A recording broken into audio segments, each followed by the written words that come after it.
Hello, my name is Camilla. One of my favourite things about playing the flute is when I get to play, perform and collaborate with other musicians in chamber groups and orchestras. In this piece, Liten Statymusik, I particularly like how the composer uses 3 instruments as interweaving strands. Occasionally, the instruments have distinct voices, but more often they amalgamate and blend, so it is nearly impossible to tell which instrument is playing which note. My name is Emily Newman and I'm a bassoonist.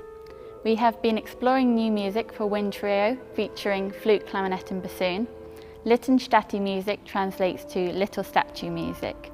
This piece stands out to me with its uncompromising and conflicting lines, as well as its use of blending and allowing space for each instrument to be heard.